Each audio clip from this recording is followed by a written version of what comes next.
Tonight, a Bexar County deputy recovering from a gunshot wound. A suspect dead. The scene in West San Antonio, chaotic. The suspect's family furious tonight. This is new video at 10 showing them screaming at deputies after they learned the 18-year-old had died. Now, the sheriff says the deputies were trying to serve warrants when the suspect shot one of them. Then for hours, law enforcement said they didn't know where the man was until they found him dead where the shots happened in the first place. It all unfolded on Demya Drive near 410 and north of Highway 90. Neighbors urged to stay inside of their homes. We have live team coverage tonight. Matt Houston is live on the scene with reaction from the suspect's family. But first, let's go to Henry Ramos, live at University Hospital, where the deputy is getting treatment. Henry, do we know his status at this point? Well, Marvin, I just learned new information here within the last 20 minutes, right before we went on the air. The deputy is still here tonight. He's expected to be okay. In fact, he wants to thank law enforcement for all the support and just ask you at home for continued prayers as he recovers. You know, Sheriff Javier Salazar says that he saw body camera footage from this deputy, and the sheriff called it dramatic. Well, that is a word that pretty much sums up this entire afternoon. Deputies bearing long guns with tactical gear, all suited up, some even on a roof. Crime tape extending several blocks. Residents forced to hunker down, others eyeing the tense scene in front of their very eyes. One mother close to the action telling us in Spanish she was scared. My deputy was struck at least once in the upper body. According to the sheriff, his deputies serving 2 felony warrants on an 18-year-old suspect were met with gunfire. A veteran deputy was shot in the back and called out for help. His fellow deputies rushing in to save him, and then the focus turned to the suspected shooter. For hours, deputies said they weren't sure if he left or was still inside.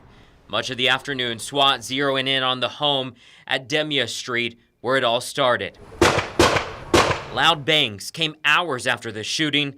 It was deputies breaking windows to make way for a drone, which confirmed the suspect was dead inside. And we don't know if it is indeed gunfire that caused this suspect to pass, if it was self-inflicted or if it was done by us. Big part of the investigation right now. So who is the suspect? The teen now dead. Well, the sheriff's office officially not releasing his name, but listen, his family is talking and they want to be heard. You know, I actually saw them in front of my own eyes yelling at deputies in a mixture of anger and sadness, telling them that he should still be alive. Continuing our team coverage is my colleague Matt Houston. They're live at the scene with that part of the story tonight. Matt?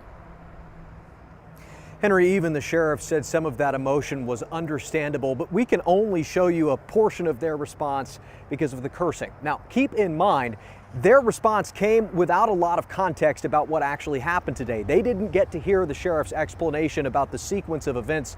That's important to remember as you watch. I did not want to take him out peacefully. Irate family members cursed at deputies and sobbed outside this gas station as the sheriff briefed members of the media. The man's mother and stepfather did not hear Salazar say their son fired the first shots at an officer through the door. Nobody deserves to go that way. Salazar says he understands their response and that his, quote, heart goes out to the family. With that being said, one person determined the course of action that was taken today, that suspect. The sheriff says he'll try to release body cam footage of the incident from the perspective of the injured deputy within 10 days. That's a new policy Salazar agreed to in January in exchange for new camera equipment and staff. This is the first time that agreement has been put to the test. Matt Houston. We want to give you one last look at that crime scene as it appears right now. Obviously, still lots of deputies here. They have and continue to secure a portion of the neighborhood, not letting folks cross beyond the crime scene tape as you see it. As we learn more about what happened today and the fallout from what happened today, we will continue to keep you updated on later newscasts and in the KENS 5 app.